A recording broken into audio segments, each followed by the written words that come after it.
is different than our usual ones, so it's not like gory or anything. So if you don't like gory, you'll like this one.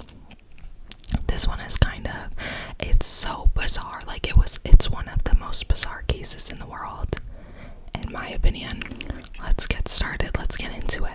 Okay, let's get into it. Also, before I get into it, I want to say thank you to all my returning subscribers and thank you to my new subscribers. Shout out to you guys. Welcome to the family. We still need a family name. I haven't thought of anything. I need to brainstorm on some family names, but I'll think of something. And if you have any ideas, let me know in the comments below. I would super appreciate it. Let's get started. What would you do if a police officer called your workplace and accused your coworker of theft? Would you follow orders even if they sounded wrong? This terrifying real-life scenario unfolds dozens of times across America, and the truth is even more disturbing than fiction. In Mount Washington, Kentucky, on April 9th of 2004, a call came into the restaurant. The assistant manager, Donna Summers, who is 51 years old, answers. A gentleman on the other line is claiming he's a police officer working for the Mount Washington Police, which is only about a mile away from the location that she was at. He told her that he has the manager of McDonald's with him and also a corporate representative with him. He tells her that one of her employees has been accused of stealing a wallet from a customer that had been there. He said she was petite with brunette hair. Donna's like, oh, yeah, we have her. She's cooking up some burgers. Yeah, we got her. I'll get her for you. Perfect. She didn't actually say that, but she was like, yeah, we have that employee. Now, Louise Ogborn was 18 years old at the time and had offered this day to stay and help with the dinner rush. Donna had called Louise into the office. Donna started telling Louise what the situation was, and Louise had remembered being so distraught as she couldn't believe someone would accuse her of something so horrible. She was like, I would never do that. The police officer tells Donna, well, here's what we can do.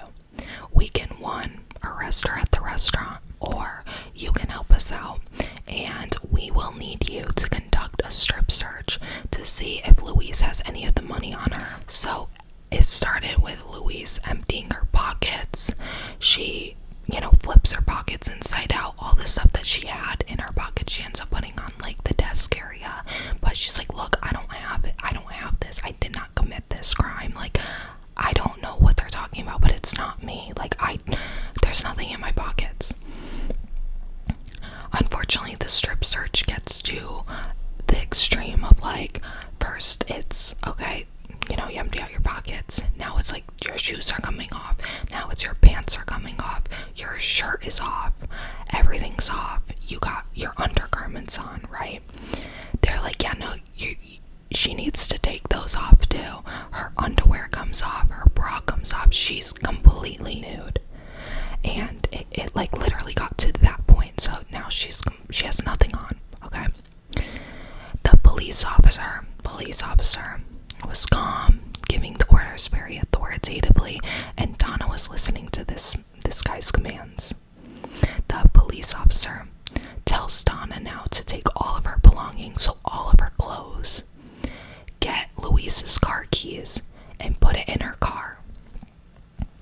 Now, Louise is stuck in the office with no escape, as the only way out was to run through a busy restaurant completely nude. Louise remembers not knowing if someone was waiting for her on the other side of the door, and she also didn't want to run out naked. She was like very scared. She was feeling uncomfortable. She was just like, she was just scared.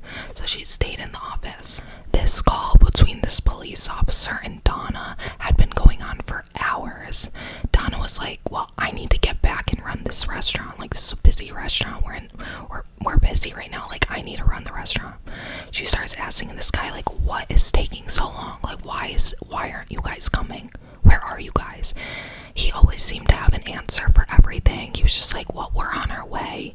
You know, we don't have many people working today. Like, please just bear with us. Like, we'll be there momentarily. And to Donna, that seemed legit. She's like, okay.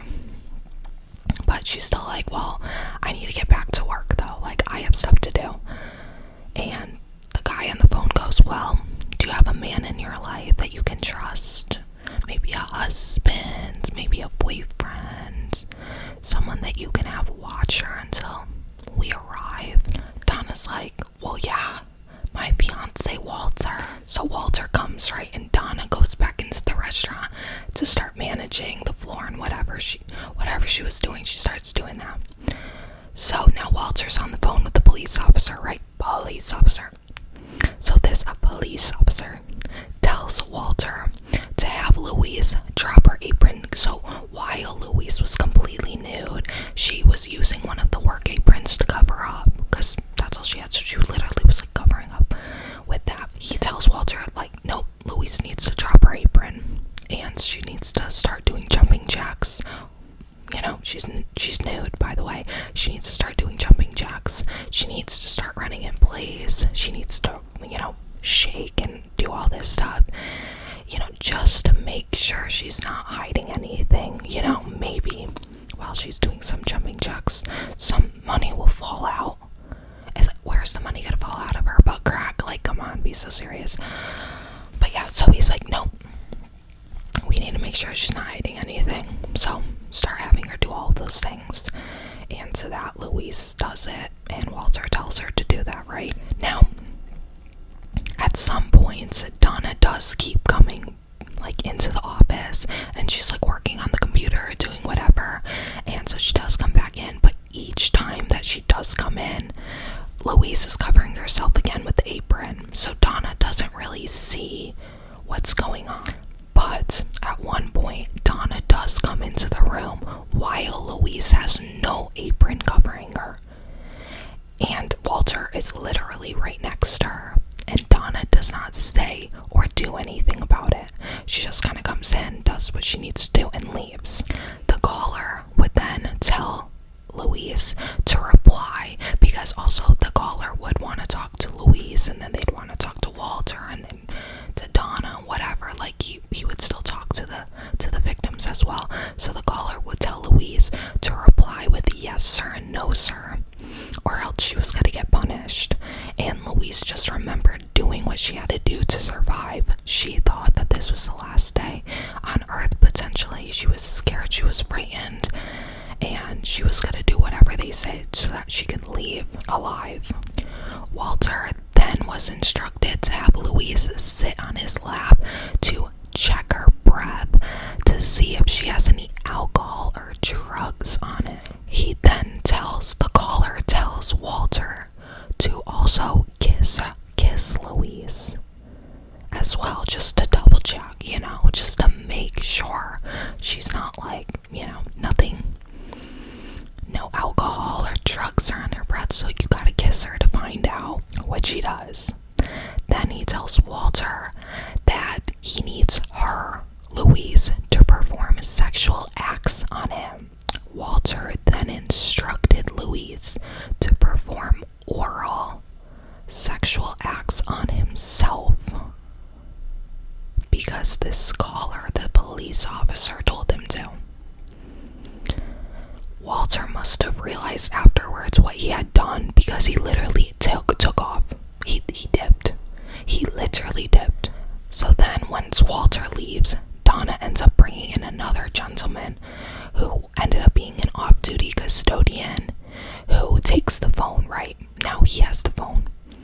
He starts kind of talking to this guy and immediately realizes, like, something is not right. There is no way that this guy is a real police officer. And he thought this, like, almost immediately of getting on the phone. He goes, Donna, this is not a real call. Donna was like, oh my god. And it came to her, like, you know, when it hits you, like, oh my gosh, what was I thinking? Like, this is all hoax. Donna in that moment realized, oh my gosh, this is a hoax. And everything comes to a halt. Like everything. They call the police, they get the police involved, all this stuff. When police walk into this McDonald's, the atmosphere just seemed super uneasy, as if something had happened. They were just like, oh, this is like an uneasy feeling. But business was running as usual. They walk past the kitchen into the manager's office, where they find the victim. Head down, she's upset. The manager and the assistant manager were also very upset. Now there was CCTV camera footage in the office, so they were able to actually watch everything that had happened during this whole thing.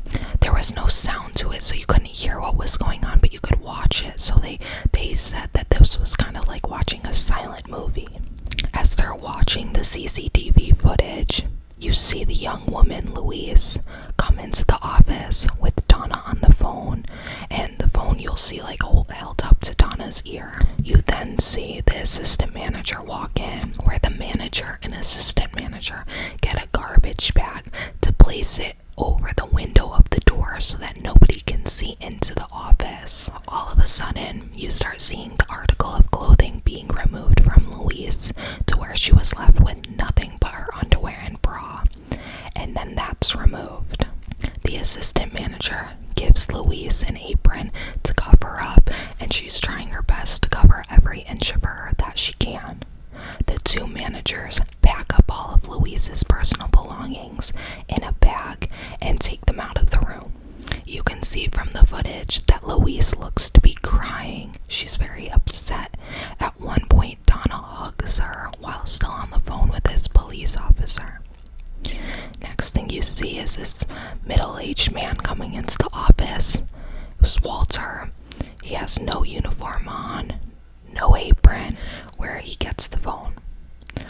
Walter was, from what people knew, to be an upstanding person in the community. He was a churchgoer, a family man, a little league coach, but clearly not under these type of circumstances. At one point in the footage, you see Louise being turned over his lap, where he starts smacking her naked behind to where red marks were appearing. It continued, the smacking continued on and off for about 20 minutes. Now, Louise had grown up in a military home that was very disciplined. She was taught that when her mom and dad told her to do something, you just do it, like no questions asked.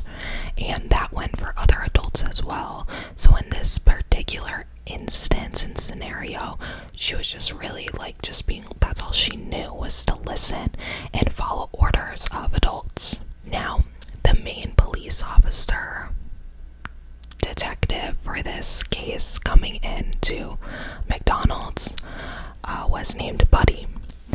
He goes to take the victim's statement and realizes that he knows her. She's his neighbor, and he grew up with her father. Now, the victim obviously is Louise. Like, literally, how crazy is that? Like, what a small world. Like, it was Louise, his neighbor. This is when the case became personal for him, and he was determined to find the person who did this so he could throw them in jail. 3 weeks prior to taking this job, Buddy never thought he'd be dealing with a case such as this. But his first step was trying to figure out where the call came from, and he has a feeling he was nearby, as the caller seemed to know what was going on in the restaurant. At this time, back in 2004, cell phones were extremely new, and payphones were used every day. And there happened to be a payphone right near the McDonald's, to where you could even watch what was happening while on the phone. So he also was thinking, okay, if it's not that, then maybe this is an upset employee at McDonald's, or maybe it was like someone who had it out for Louise, or is just trying to do like a fun prank on her. As he's researching this case, he thinks to search McDonald's strip search, where he finds many other cases that were almost the exact same, and realizes this is a lot bigger than he thought. He had information on 73 cases in 32 states, with the first call being from 1994. Now in 2004, he realizes, yeah, is not going to be a local payphone this guy is at. As police are investigating, they realize this man is targeting a certain audience. Small towns with people who would more likely believe in police. On December 16th of 1999, in Blackfoot, Idaho, Elizabeth, who was 16 at the time, was working her shift where she was called into the office as there was someone on the phone with her manager, an officer named Davis from the Blackfoot Police Department. There was a woman who had been in the establishment earlier that evening when her purse was stolen with a $50 bill, and she knows a server took it. Now at the time, $50 was a lot of money considering they were only making $2.80 an hour plus tips. $50 is still a lot now. Like, I feel like $50 is still a lot, but especially back then it was a lot more. The police officer said the person who took the money was a female, a little over 5 foot, with blonde hair. Elizabeth was like, well, number one, I'm not 5 foot, and number two, I don't even have blonde hair, so it's not me. But no matter what Elizabeth said, the police officer had a believable, reasonable answer for everything. The officer wanted her clothes to be removed. It started with her shoes, then it was her pants, then it was her uniform shirt. It was just a progression of one item at a time with lots of talk in between. This was a slow process. Like, it wasn't just like, take off your shirt, take off the... No, it was a very, very slow process. As this goes on further, Elizabeth was pleading like, this isn't right. This isn't me, this isn't right. But it just angered the officer. The police officer wanted the manager to describe her and also wanted a description of what her genitalia looked like down there. He wanted to know her bra size as well. Elizabeth snatched the phone and goes, how in the world could my bra cup size and all of this other stuff have anything to do with the allegedly stolen $50 bill? Elizabeth said even though she felt traumatized, she did not have the courage to leave the office. Around this time, her coworker Derek came in for his shift and realizes something's off. He looks around the restaurant, he's like,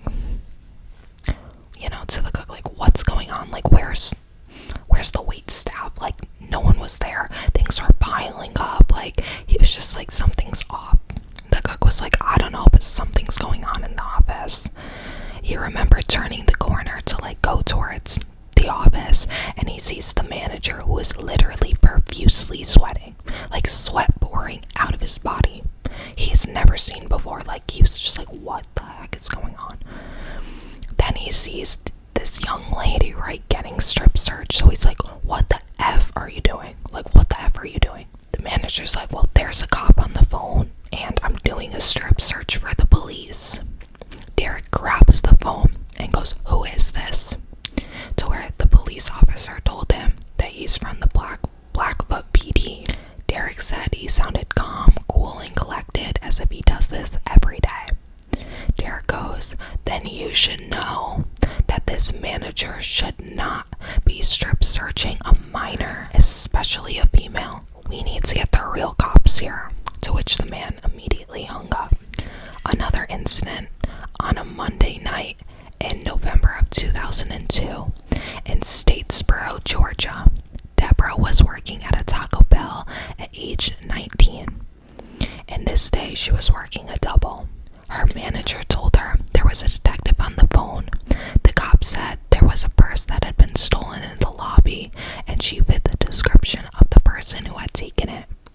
She was given two options from this cop. Either have a law enforcement officer come to Taco Bell and have the search be done there, or her manager could just do it. She didn't know what a strip search entailed, so she agreed to it. Every piece of clothing she would have to take off and give to her manager, and her manager would have to read the tag to the man on the phone and then put it in the safe. So it'd be like probably like size small. size medium, 34 double D.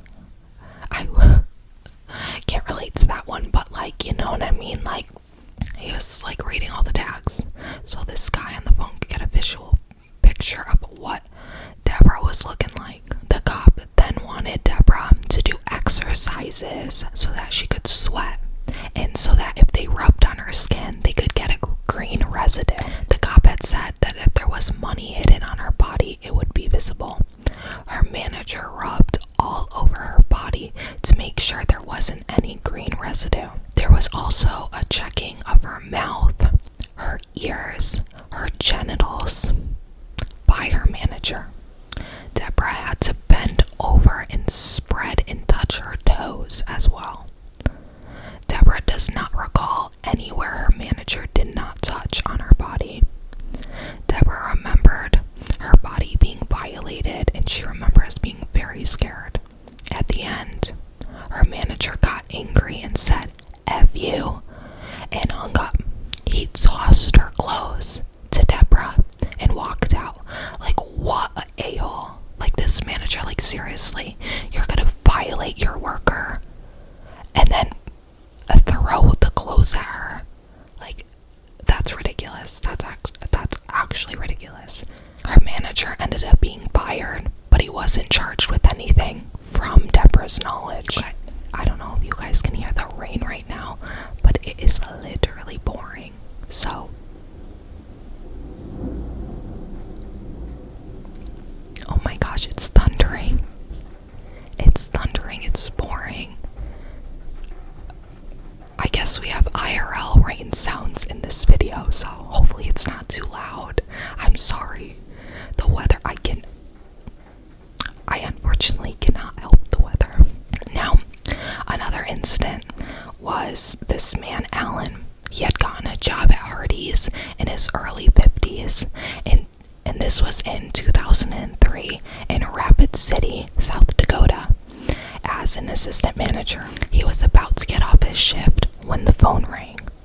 The gentleman said that he was from the Rapid City Police Department, and he had a complaint that one of his employees stole money from a customer. You see how the story is very similar each time. The cop said her options were to either come and be strip searched at the police department or be strip searched at Hardee's, and the girl agreed to get strip searched at Hardee's. This guy on the phone starts telling Alan the process, which was taking off every piece of clothing to see if she had any money stashed anywhere. During that time, the young lady is on the phone with the man as well, who's also telling the next step. So like I said, you know how the guy also wanted to talk to the victims? He was doing the same thing here.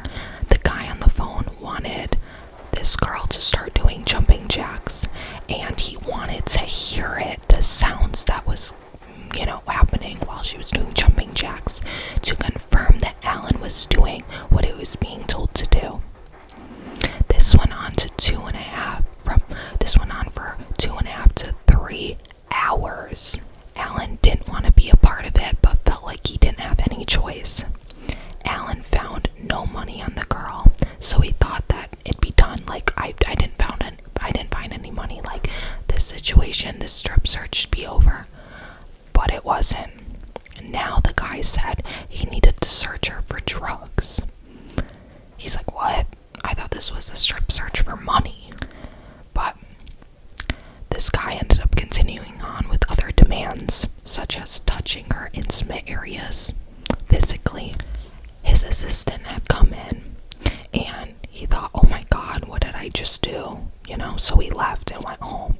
Alan started questioning himself, like, was it a cop? Was this a prank? The next morning, he went back to work to Hardee's, where he found 2 detectives waiting for him. They were charging him with 3 felonies, 2 charges of kidnapping, and 1 second-degree rape. Alan's attorney discussed how at one point the girl had asked to cover the cameras up. There was also CCTV footage in this office as well, and the girl was like, can we please cover this up? And he was like, nope, we're not doing that. Alan's attorney was trying to prove that if Alan had known that this was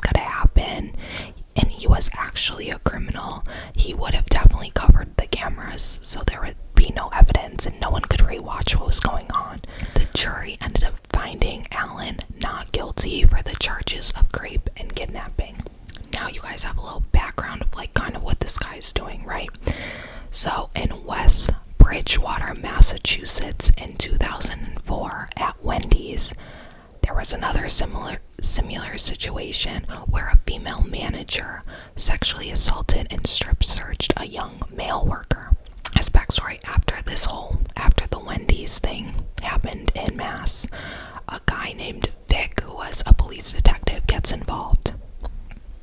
And now remember Buddy from Idaho, he's also investigating this situation. So these two police detectives start looking into this case, but they unknowingly know about each other. So at the time, they don't even know each other are digging into the same case, because every place thinks that they're on their own with this. This is just happening to them, when really it's a lot bigger. You know, Buddy found out that there was like a lot of cases. Yeah, it wasn't really known in other places. Like other places were like, I guess it's just me. So these two start investigating separately. Now, the police from Massachusetts, a police detective, decided to do a reverse toll on all 4 locations in Mass where this incident had happened.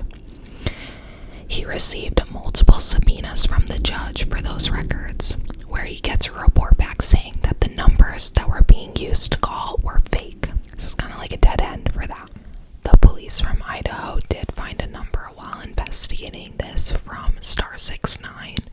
This star 69 was able to be put into the phone, and it takes you back to the last caller. They end up calling this number, but it's like a busy sound, so it's like beep, beep, I don't know actually how to mimic it, but it's like, you know, when you call something and it doesn't go through, is that. So Buddy ends up calling AT&T, and he goes through a series of people. He finally, after an hour and a half, finds this lady, and she's like, well, maybe they're buying one of our prepaid calling card numbers. So police are like, oh, finally, the next step, like, we're getting somewhere. Prepaid calling cards were used at this time on a daily basis. They were convenient, they were cheaper, and since these calls were upwards of 90 minutes, police knew these were very expensive calls this guy was conducting. The Massachusetts police were also contacting AT&T as well. Same thing happened. He had to call a bunch of people and finally got in contact with this woman and told them that he needed to know where these calls originated from these fake numbers. So he's like, is there a way that you can tell me where this call is coming from? The lady was like, well, these cannot be traced. So he's like, a dead end again. But after many conversations with AT&T and with this same lady, the lady calls him and she's like, I have answers. She's like, since 9/11, even though they don't want the public to know this, prepaid calling cards are now traceable. And the origination numbers that you told me about are coming from Panama City, Florida. Both police officers, still not knowing about each other, both did figure out that the call was coming from Panama City, Florida. Now, the problem now was that they were coming from a payphone. So you can't just go knocking on someone's door. There's numerous people that use this every single day. The Massachusetts detective Vic called the Panama City detectives to where they told him that they have received actually multiple calls about calls in Panama claiming that they were the police, asking them to be strip searched, and it was a hoax. He was like, oh my god, I thought this was only happening to me in Massachusetts, and it had blown his mind.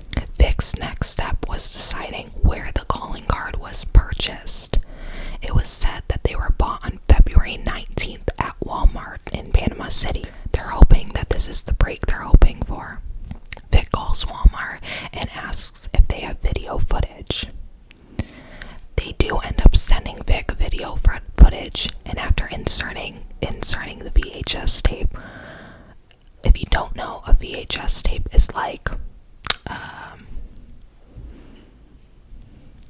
how would you explain a VHS tape? Because it's like, do kids even know about CDs? Well, no kid should be watching this. But in the future, Vic inserts the VHS tape and he realizes that this footage was from the past 6 months or so, and the quality was terrible. And it's up 7 or 8 locations throughout the store. So for instance, it'll flash the entrance of the store, then it'll flash the jewelry section of the store, and then it's gonna flash the back of the store, and it'll go back right in a loop. It'll do the same thing. So then it'll be like entrance scan, jewelry, back of the store. There's no video of any of the registers though, so there's no videos for that. So he's like, no matter how much I slow this video down or took some cameras out of it, there could have still been 1,000 men that walked in that hour, with the assumption that this man came into the store, bought the calling cards, and left directly after the purchase. So he's like, oh gosh, another dead end. Until he gets a call from Buddy. Buddy found Vic while talking to the Panama detectives as well. He said he found the same information from AT&T, and Panama City detectives were like, hey, a guy also was asking these same kind of things. You should go talk to this guy Vic out in Massachusetts. His case is very similar to yours. Vic ends up calling the lady from AT&T to tell her that you'll never guess what happened. There's another incident. And he has the AT&T lady end up tracing back the calling card from Buddy's calling card, and to where they found that it was purchased at a different Walmart store other than the one that Vic was looking into originally. So he calls that Walmart, Vic calls that Walmart, and asks them if they have the register videos. And they're like, yes, we do. He was like, oh my gosh. He's like, let's go. Walmart ends up sending those tapes to Vic. While watching the video, Vic sees the suspect placing the calling cards, on the belt to purchase. This man is a white male between 30 and 40 years old. He's about 6 feet tall, and he has slicked back black hair. Now, they both have a picture of this guy. The only problem, this is taken from above. It's like an above angle looking down. So it's not the greatest picture of this guy's face. So they're like, I have an idea. Vic goes back and watches the original tape. Remember at the other Walmart that this guy was supposedly at? There was the entrance videos and the exit videos, right? Vic goes back and starts watching those. As they're watching, they find the video footage of the same man walking into the Walmart on that day. He walks in with a jacket, he has sunglasses on. I realize I went like this. Endless for jacket. It's fine, you know what I meant. And he looks like he had just came or is going to work, like he's very neat. So they're like, okay, he seems to be going or coming from work. Vic notices on this guy's pants, there's a braid on the side going down the pants, like a strip. And he's like, oh my god, this is police. This is a cop. Every single call from their continued investigation of this case all tracked back to Panama City, and none of these cases ever were solved. Vic ends up flying down to Panama City because he's like, we got our guy. Once Vic got to Panama City, he had been looking at the Wendy's calls that night from before and noticed that they all happened on the same night, ranging from 7:30 to 11:30 p.m. 2 out of the 4 calls were at a payphone at the gas station, both back to back from each other.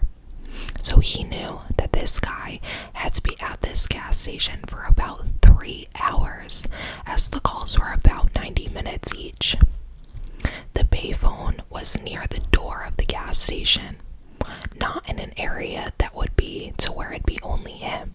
He's like, this guy was making these calls outdoors, having some power play with people walking by, listening to this still. Vic goes to the Panama detective's office, where he starts going over the case with them, showing them the camera footage of this guy, but they all don't So he's like, well, if he was a cop, I'd think you guys would know him. And he's like, he's wearing police pants. Like, you guys sure you don't know him? Like, he's wearing police pants. They're like, Vic, he is not wearing police pants. That's a corrections uniform. He's a corrections officer. Vic was like, oh my gosh. Oh my gosh. So he like knows a smaller subdivision, right? So first was like a bigger scale of like cop, right?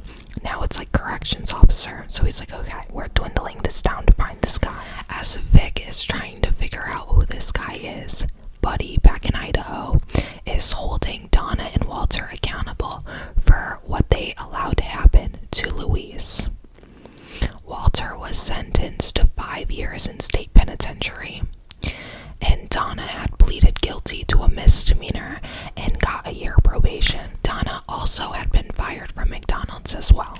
So back to Vic, right? Vic now goes and travels to his first correctional facility. They don't recognize him. They're like, we don't know that guy. So he's like, alright, let me travel to the second one. He travels to the second facility. He pulls up this video. Immediately, they're like, oh my god, that's David Stewart. Vic goes, well, does David Stewart work here at this facility? The warden goes, yeah, well, not only does he work at this facility, but he's here right now. So Vic's like, oh my gosh, well, bring him up. Like, I want to talk to him. Like, let's get this guy. So David comes in, right? And Vic asks David, so why do you think we're down here to speak with you? He's like, I have no idea. And within 30 seconds, he's already really uncomfortable. David's super uncomfortable. He looks uneasy. So Vic thinks, like, we got this guy. Like, he's gonna confess. So Vic goes, we know you made the hoax phone calls to Massachusetts and other communities throughout the United States. At this point, David starts to sweat. He starts to shake a little bit. David goes, well, was anybody hurt? And then he goes, thank God it's over. Weird thing to say, right? They thought immediately that they had the guy. Vic told him that they saw David purchasing the calling cards, and he goes, well, I didn't make those calls. I did not make those calls. David denied buying any calling cards as well. Now, David just wasn't relenting. He was not confessing. He wasn't going to confess. Like, he pled the fifth. He was like, no, I'm not saying anything more. So Vic's like, oh gosh, I'm gonna need more evidence and figure out this next step to, like, get this guy. They end up conducting a search of David's home where they found numerous police magazines. They also found that he had put in applications for numerous police jobs in the area. David also had diaries where he would write notes about what he did while he was either a part-time police officer at a county or local department, and he would, like, write about things that would happen. So he'd be like, today I was with this police officer and we chased a guy for 120 miles an hour, like things like that. So it was very clear that David was very obsessed with becoming a police officer. As they're searching this house from head to toe, basically, they find a calling card in his home, which was a key piece of evidence, right? These calling cards. Vic's job now was to convince the DA of charges. He wanted David to get charged with some type of sexual assault. But the DA was like, well, this is just a hoax call, and it would be way too hard to try and convict David of sexual assault, as this was just a hoax call.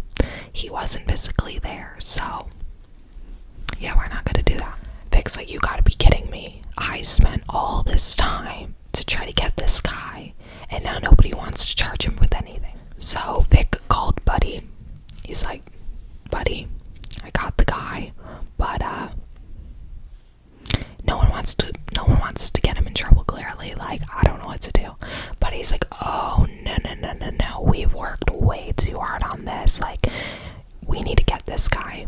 We are going to get this guy. Vic and Buddy start contacting the county attorney, the Commonwealth attorney, a district judge, who finally granted a warrant to have David arrested. During the drive from Florida to Kentucky, because they were bringing him back. Oh my gosh, guys, I just realized that I've been saying Buddy is from Kentucky. I mean Idaho when it's Kentucky. Okay, guys, you're gonna have to forgive me. I accidentally been saying that Buddy is from Idaho this whole time, and he's from Kentucky. I got it confused with the other case. So, sorry. I'll make sure to put texts over the times that I said Buddy's from Idaho. He's from Kentucky. So during the drive from Florida to Kentucky, they get to talking with David and find out that he's actually married and has 5 kids. They were like, oh, that is not what I expected. I thought you would be like a lone wolf, like kind of by yourself, like probably no friends, like nothing, like definitely no girlfriend. Like, they weren't expecting that. This man is married and he has kids. Like, they were just like thrown for a loop with that one. David was charged with solicitation of sodomy and impersonating a police officer. David ended up hiring a top dog defense attorney who got his bail lowered from $500,000 to $100,000, and so he was let out on bail. Like, someone bailed him out and he was let out. Now in 2007, which is 3 years later, Luis hires an attorney named Ann Altbather, and they sue McDonald's for $200 million. McDonald's was trying to get this to look like Luis's fault, so they were trying to get Luis's therapy notes and information on her MySpace page. They were trying to victim blame. Anne had found that McDonald's had known about prior hoax cases at other McDonald's locations, and they didn't do anything to warn their employees. So McDonald's like, well, we have settled 6 cases concerning similar hoax cases, but that's all we knew about. But Anne's like, yeah, I don't believe that. So the judge ordered McDonald's to overturn all of their files. Luis receives these shortly before trial with not much time to review, but she did find that McDonald's knew of more than 2 dozen strip searches. McDonald's got the maintenance guy, remember that maintenance guy from before? The one that had stopped the call for Luis, to help save Luis. Yeah, they put him up on the stand in court where he recalls Luis saying that she was going to get a big check on the following date of the incident. So yeah, I guess she did say that. And McDonald's was trying to kind of use that to prove that Luis was going after the money from day one, and maybe she was even involved in the hoax case herself. McDonald's was also trying to question why Luis never left during the 10 minutes she was alone in the office. Luis was awarded more than $6 million in punitive damages against McDonald's Corporation. In the trial with David Stewart, they were able to show that each time a call was made, David was not working or had times where he could make that call. David was also very familiar with the area where some of these calls were made from. One that was nearby a payphone where he used to deliver gas. David's defense attorney was saying that, of course, when a police is interrogating you for hours and it's finally over, you say, thank God it's over. That doesn't mean it's a confession of a crime. Because remember when David said that earlier, like he was like, was anyone hurt? And thank God it's over. Like, remember when he was doing that? Now the defense attorney's like, yeah, no. He actually just said that because he was glad that this conversation was done with. Defense painted the story that David was a family man, a good hardworking guy, and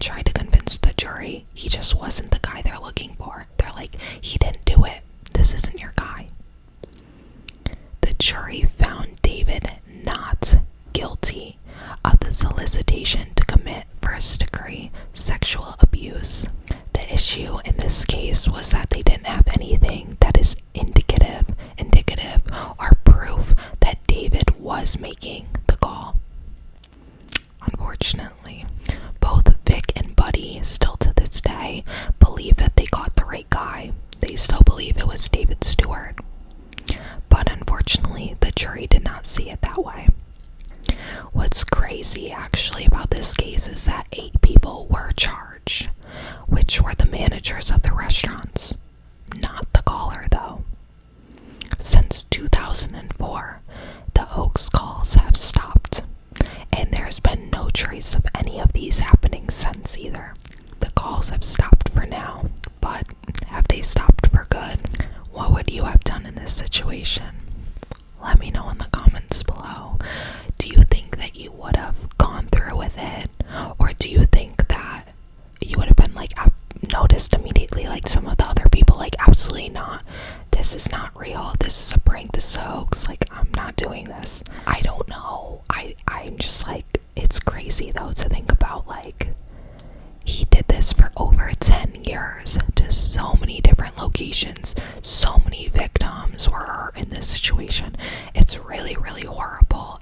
It's horrible. And I feel bad for the victims that there wasn't justice served for them. Don't forget to like, comment, and subscribe. We're about to hit 500 subbies. Can you guys believe that? We have 500. We're about to hit 500 family members. What? Who's coming to the cookout this year? I'm not gonna cook, but if you're gonna cook, I will come to the cookout. You know what I mean? Like, just give me some food and I'm there. Give some good food. I'm there. Anyways, guys, thank you so much for watching. I hope you enjoyed this case. I was very like, oh my gosh, watching it. So it was crazy to me. But until next time, this is